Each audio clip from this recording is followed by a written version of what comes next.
it like to be Greg Galiette?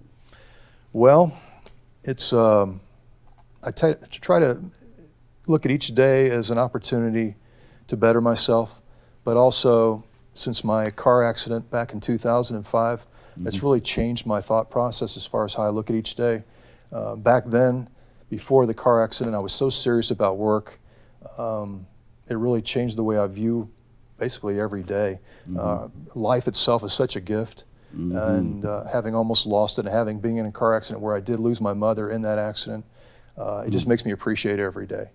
And you know, nothing's given to you. You have to earn everything, but life itself is such a gift, and you have to learn to appreciate it.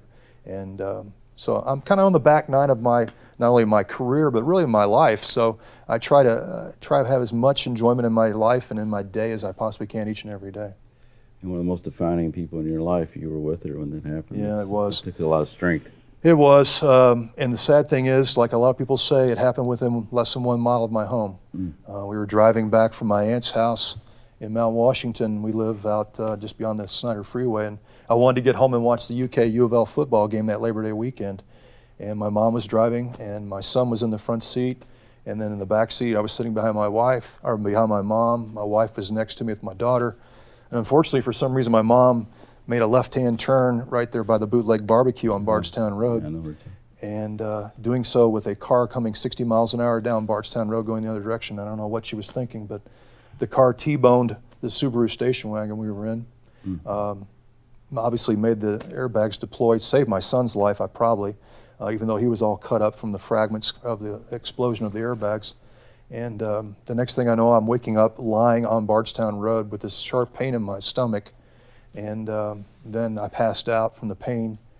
Then I'm riding down in the ambulance with my mother to U of L Hospital. And she was moaning and groaning, and we were having I was trying to converse with her. And the next thing I know, before we pulled into the parking lot, she had passed away. Wow, man. So this is a lady that I basically talked to every day. Yeah. There wasn't a day that I went by, even after I got married and had children, that we didn't converse. Even if it was just for a minute or so. Sure. And I found myself, after she passed, for several months and almost to really years, where I would almost want to reach for the phone and call her. And whether something big happened in my life or the kids did something special, and I wanted to tell her about it. And so to have her kind of ripped out of my life in that way, it really changed my life and the way I view living each day.